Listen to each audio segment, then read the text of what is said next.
Hi friends, எல்லோரும் எப்படி இருக்கீங்க? நல்லா இருக்கீங்களா? தீபாவளிக்கு ரவா லட்டு இல்லைன்னா எப்படி? வாங்க எப்படி ரவா லட்டு டேஸ்டியாக சுவையாக செய்கிறதுன்னு பார்க்கலாம். ரவா லட்டுக்கு தேவையான பொருட்கள் 200 கிராம் ரவை, வறுத்த ரவை, இது 150 சீனி, அதாவது சர்க்கரை, அப்புறம் முந்திரி தேவையான அளவு, முந்திரி பருப்பு, 5 ஏலக்காய், தேவையான அளவு நெய், 1 கிளாஸ் பால், அதுவும் நல்லா காய்ச்சின பால். வானல் சூடானதுக்கப்புறம் நெய் சேர்த்துக்கோங்க. நெய் நல்லா சூடானதுக்கப்புறம் முந்திரி பருப்பும் சேர்த்துக்கோங்க.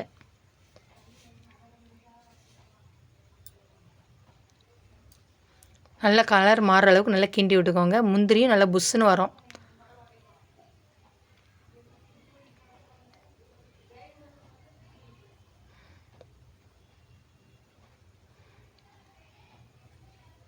அந்த டைமில் ரவை சேர்த்துக்கோங்க.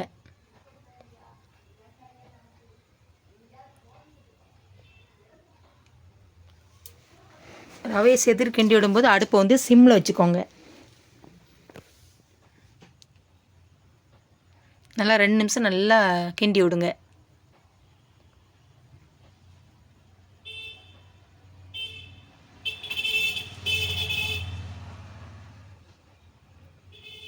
அந்த நெய்யிலே கிண்டி விடும்போது நல்லா டேஸ்ட்டாக இருக்கும் ரவா லட்டு.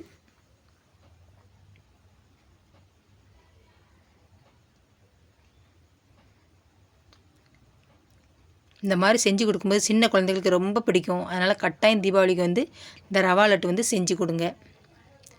சர்க்கரை சேர்த்துக்கோங்க.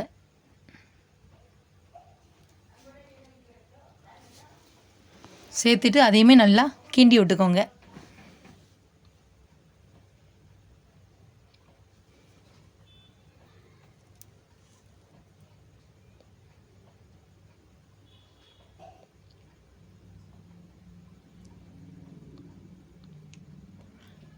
ஏலக்காய் சேர்த்துக்கோங்க. அப்படி இல்லை உங்கள்கிட்ட ஏலக்காய் பொடி இருந்தாலுமே ஏலக்காய் பொடி சேர்த்துக்கோங்க. என்கிட்ட ஏலக்காய் பொடி இல்லை. தீபாவளிக்கு கட்டாயம் இந்த மாதிரி செய்யுங்க. அவ்வளோ ஒரு டேஸ்ட்டாக அவ்வளோ ஒரு சூப்பராக இருக்கும் ரவா லட்டு. பாலை சேர்த்துக்கோங்க. 1/2 கிளாஸ் பால் ஃபஸ்ட்டு சேர்த்துக்கோங்க. அதுக்கப்புறம் தேவைன்னா மறுபடியும் 2வது சேர்த்துக்கோங்க. அந்த நல்லா இதுவுமே கிண்டி விட்டுக்கோங்க. அந்த இதில் நல்லா வெந்துடும். பால் ஊற்றுனதுலே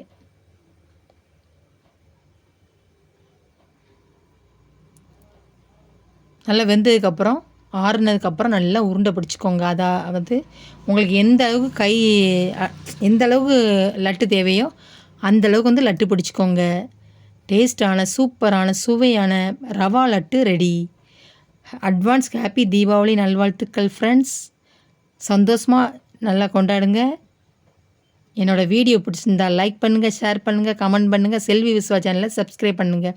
தேங்க்யூ, பாய்.